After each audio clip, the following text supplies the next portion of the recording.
I entered a world, the world of fashion, where women had little place. Hanae Mori.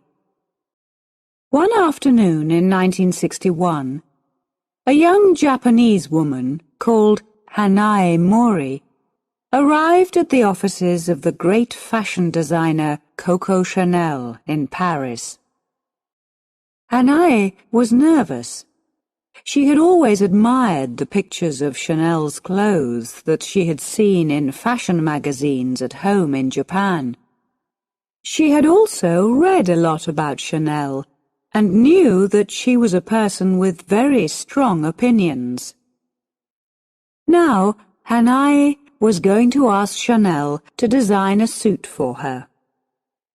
As she sat and waited for her meeting, Hanae watched the women in the office come and go. Some wore stylish Chanel suits, others wore skirts and loose blouses with lots of beautiful jewelry. "What kind of clothes will Chanel suggest for me?" Hanae wondered. At last Chanel's door opened, and Hanae went in to meet the great designer.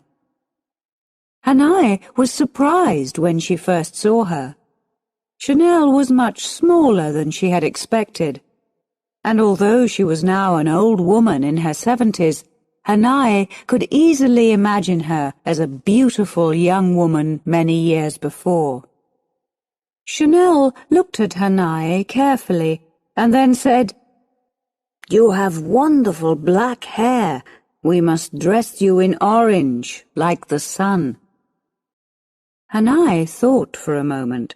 She didn't want to be rude to such an important woman, but she didn't agree with her at all. "I'm not sure about that," she said. "I like quiet colors." The two women discussed it for a few minutes, and then decided that Chanel would make Hanae a black suit with orange at the edges. When Hanae left Chanel's offices, she knew that she had bought a suit that was just right for her character, but she had also got something much more important from her meeting with Chanel. Hanae had realized that she wanted to be a designer like Coco Chanel. Before she met Chanel, she had always thought that designer fashion was a man's world. Now she knew that if Coco Chanel could succeed, then she could too. Hanae went back to Tokyo and 2 years later started her own design company. Within 30 years, it had grown into a $5 billion business. When Hanae met Coco Chanel in 1961, she already had a lot of experience of the clothes business, although she had never worked in designer fashion before. Her interest in clothes had started when she was a child in a small village in Shimane in the southwest of Japan. Her family was traditional in many ways, but her rich father liked his children to be dressed in the latest European styles. Little Hanae always felt very different from the other village children who arrived at school in their simple Japanese clothes, while she wore an expensive suit from Paris or London. As she grew up, Hanae often argued with her father about her future. He wanted her to be like him and to become a doctor, but Hanae wanted to study art. "Art," her father used to say. "Art is a wonderful hobby, but it's not a real subject to study." In the end, they agreed that Hanae would study literature, and so she left her family and started a course in Japanese literature at university in Tokyo. But before she could finish her studies, the Second World War started. Like many other women students, Hanae had to stop studying and go to work in a factory. Soon she realized that the war was going badly for Japan. Every night she heard the American planes in the air above Tokyo, and she listened for the sound of the explosions as the bombs fell in the city around her. When the war ended in 1946, Japan had a lot of problems. Many of its cities had been destroyed, and millions of its people had been killed. But Hanae wanted to return to normal as quickly as possible. So she went back to university and finished her studies in 1947. At that time, there seemed little chance that she would go into business. The year before, Hanae had fallen in love with a rich young man called Hanae Mori, whose family owned a factory that made cloth. They were soon married, and it seemed that Hanae would become a housewife. Until the end of the Second World War, Japan had been a very traditional society, and a woman was simply expected to be a good wife and a wise mother. At first, Hanae was ready to accept this situation. "I had no problem with becoming a housewife," she said. But it was soon clear that a life at home, looking after her husband and her family, was not for her. After just a few months, Hanae was bored. She started looking around for something to keep her busy. In the late 1940s, Japanese society was slowly changing.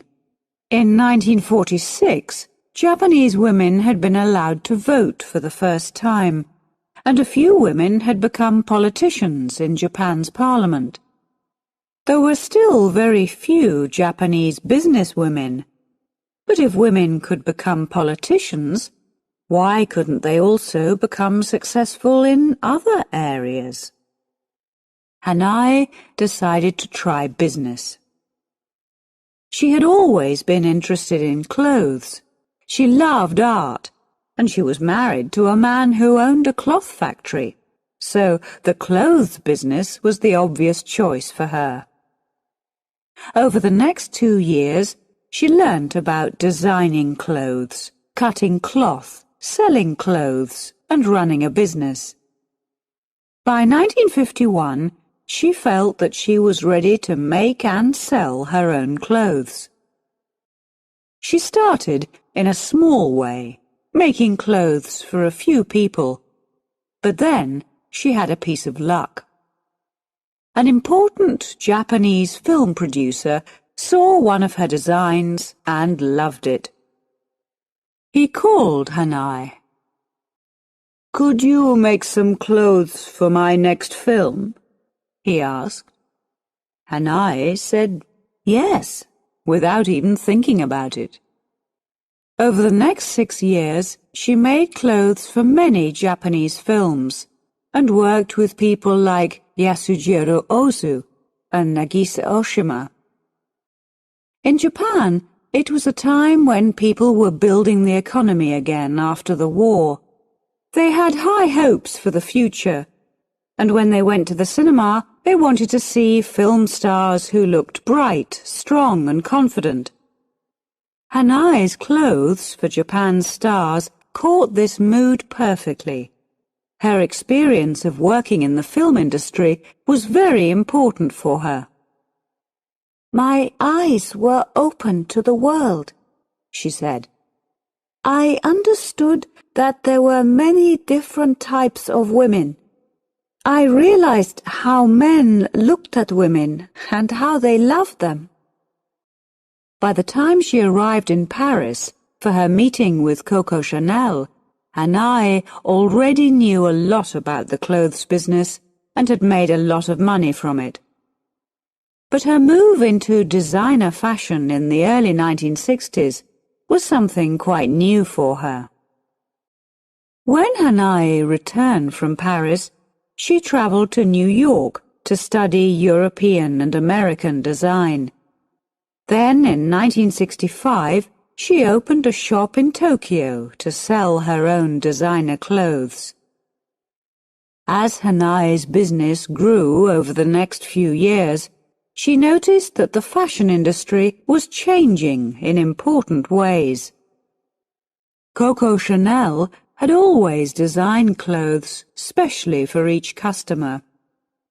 When Hanae Mori bought her suit from Chanel in 1961, she knew that she was buying something that had been made just for her. But the younger designers of the late 1960s were more interested in making clothes that were ready to wear. These could be produced in much larger quantities, which allowed fashion designers to expand their businesses. Now they could have many shops in countries all around the world. As a result, designer fashion became much more international. Hanae was very comfortable with this change, because from the start of her work in designer fashion, she wanted to make sure that her business was international. She had her first fashion show in New York in 1965, and in the 1970s, she started to have regular fashion shows in Paris, too. The most important part of Hanae's business has probably always been in Japan, where she now has over 70 shops. But she also has 3 shops in Paris, and customers can buy her clothes in over 100 places in the US. She has also always tried to mix Eastern and Western ideas in her designs. She designed long dresses in a Western style which were covered with Japanese writing. She liked to use cloth which was decorated with Eastern pictures of flowers and birds. She made suits in a European style, but with collars like the ones worn by China's Mao Zedong. In Japan, rich women loved her ideas and found that they could wear her clothes for all occasions, business, sport, and parties. One of Hanae's greatest moments was the design of a wedding dress for Masako Owada when she married Prince Naruhito in 1993. But her clothes have been popular not just with Japanese women, but with many rich Europeans and Americans as well, including film stars like Grace Kelly and Sharon Stone, and presidents' wives like Nancy Reagan and Hillary Clinton. Just like Coco Chanel, Hanae also understood that success in fashion could lead to success in other industries. Chanel had shown that when people bought a bottle of perfume, they were buying more than a liquid with a nice smell. The success of Chanel No. 5 showed that people wanted perfume with a stylish image. They wanted perfume with a special name in a special bottle, and they were happy to pay a lot of extra money for this. When Hanae Mori produced her own perfume, she knew that customers would connect the stylish image of her clothes with the image of the perfume. She also realized that women, especially women in Japan, would trust her. For the first time, it's a Japanese woman talking to Japanese women, she said. But unlike Coco Chanel, Hanae Mori wanted to do more than just sell designer clothes and perfume. She also saw that she could use her name to sell children's clothes, as well as books and magazines. In fact, Hanae discovered that her famous name and her skill in business could help her in many different areas. When she visited a famous restaurant in Paris, she liked it so much that she decided to start a similar French restaurant in Tokyo. Of course, it was a big success. Hanae's business now makes over $5 billion a year, and in some ways it seems like a typical international company. Thousands of people work for Hanae, and her head office is in a beautiful modern glass building in the fashionable area of Omotesando in Tokyo. But her company is still a family business. Her husband Ken was involved in the financial side of her business from the early days. He died in 1996, but now her sons and their wives hold important positions in the company. Some of her grandchildren have also started to work in parts of her international operation. Hanae is now over 70 years old, and she still flies regularly between Tokyo, Paris and New York to check all her different business interests. But when she decides to leave business life, it seems certain that the Hanae Mori tradition will continue. Her ideas will be remembered not just by her family and colleagues, but also by other successful Japanese designers like Issey Miyake, Rei Kawakubo, and Yoshi Yamamoto. They learned a lot from her because, with her mix of East and West, Hanae was the first Japanese designer to become an international success. She will also be remembered by other Japanese businesswomen. Japan has changed in many ways since Hanae was a bored housewife in the 1940s. But even today, there are fewer women in top jobs in Japan than in other big rich countries. Hanae Mori's life shows younger businesswomen that it is always possible to reach the top.